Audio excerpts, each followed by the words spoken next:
Assalamualaikum warahmatullahi wabarakatuh.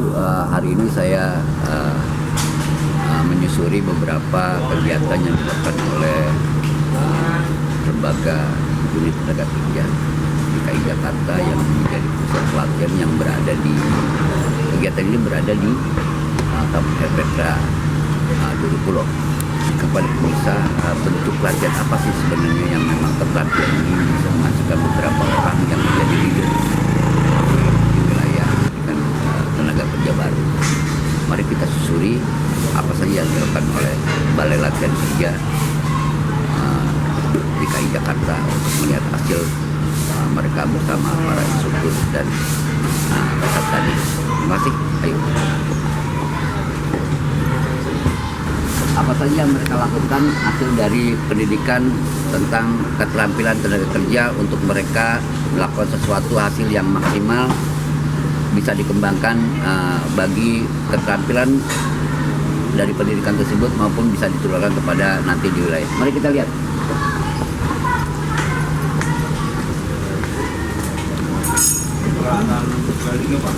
Ini apa? Peralatan ya. Iya. Oke. Inilah bentuk-bentuk peralatan dan teman-teman yang berada di lokasi sini. Mereka sebanyak 10 orang dari masing-masing 3 kelurahan. Kelurahan Gunung Kelapa, Kelurahan Duri Pulo, dan Kelurahan Jawa Utara. Mereka sebanyak 10 orang yang diambil mengikuti pelatihan kerja daerah Kota Jakarta Pusat.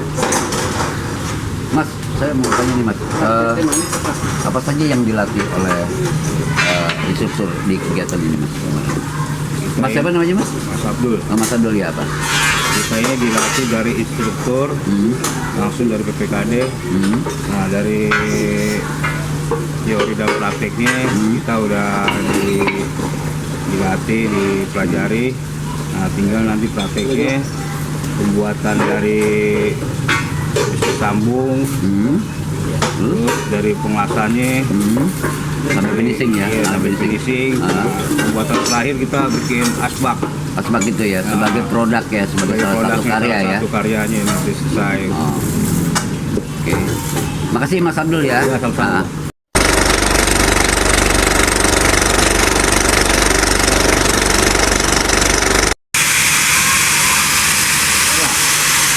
Tanya Bang. Ya. Setiawan, tolong termos Pak.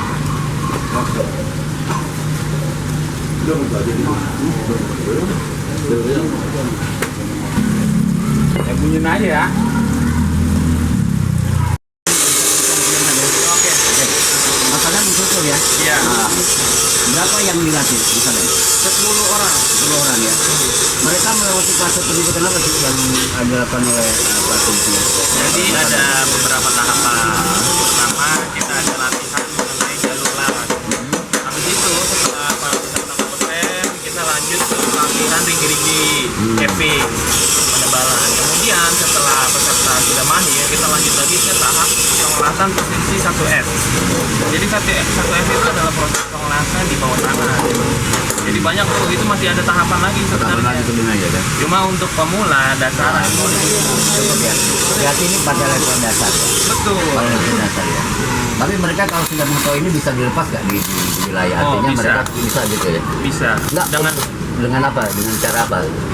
Dengan adanya peserta mengikuti pelatihan ini, harapan kita juga para peserta mampu untuk mengembangkan potensi dirinya, keterampilannya, bermanfaat untuk sekitar. Jadi kan mereka yang sudah mahir dalam pelatihan ini diharapkan mampu membuka lapangan pekerjaan mandiri. Minimal ada bengkelan rumahan. Rumahan gitu ya. Karena peserta ini adalah mayoritas adalah bapak-bapak, otomatis kan dalam masa kerjanya juga terbatas ya industri. Jadi harapannya mungkin hanya sebatas untuk industri rumahan. Gitu ya. Mas Adam, ini kan berarti mereka memiliki skill ya. Betul. Tinggal artinya ujungnya kemandirian ya kan. Betul. Tapi kalau mereka ini punya usaha misalkan ini sebenarnya sudah memenuhi standarisasi. Betul. Ini Sudah ya? adalah proses apa ya, pemantapan bagaimana mereka. Beberapa udah ada kok yang punya pengalaman mengelas. Mengelas gitu ya. Entah itu ikut saudaranya di bengkelnya ataupun dia punya bengkel sendiri. Nah, itu menjadi apa ya? Hal yang baru bagi mereka mengenai ada teorinya juga, ada prakteknya juga. Jadi lebih apa ya? Kompeten dalam melakukan kerjaan nantinya. Kalau mereka nih nanti bisa bikin pagar nggak atau bikin apa Oh, iya. atau talang-talang rumah bisa mereka ya. Karena kita juga ada pelatihan untuk membuat produk. Contohnya ada di sana sama di sana. Ini bisa. Oh, gitu ya. Artinya bisa bikin pot juga bisa, mereka juga bisa ya sebenarnya. Ya, karena kita juga memberikan pelatihan mengenai itu. Mas Adam terakhir nih, bantuan apa yang bisa diberikan untuk peserta didik yang sudah dilatih oleh Mas Adam bagi mereka? Oke, pesan saya sih mungkin untuk memotivasi para peserta ya. Jangan pernah takut untuk belajar. Usia bukan menjadi halangan. Oh gitu ya. Tetaplah semangat. Semangat ya kan. Karena biar gimana pun ini bisa jadi hasil ya. Betul. Hasil guna ya. Betul. Dan bisa Harapan mencari kami uang seperti juga itu. ya. Betul, meningkatkan perekonomian mereka. Makasih Mas Adam ya. Siap. Mas, siapa yang namanya Mas? Diawan. Mas ya, Mas Irwan.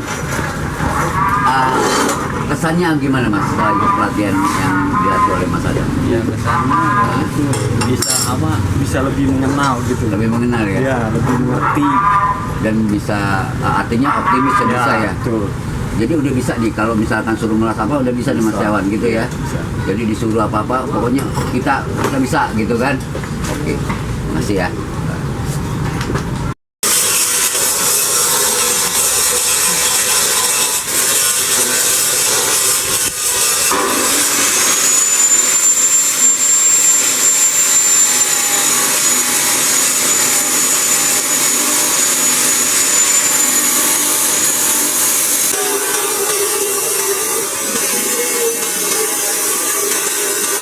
Semoga kedepannya teman-teman termasuk saya dan bapak ada di sini ya kedepannya semakin bisa mahir mumpuni untuk umum bahkan untuk pribadinya ya agar lebih baik lagi kedepannya ya kita minta doanya aja bang ya pada baik kedepannya udah sih Kalau gitu aja. siap.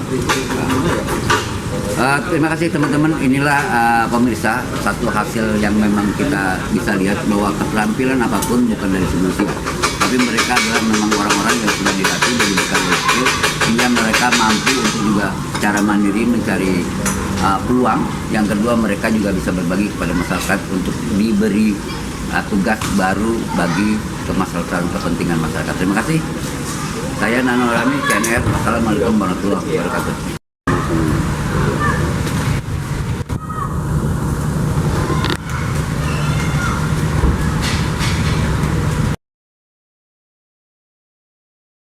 Seniman Api PPKD Jakarta Pusat. Salam kompeten. Seniman Api PPKD Jakarta Pusat. Salam kompeten.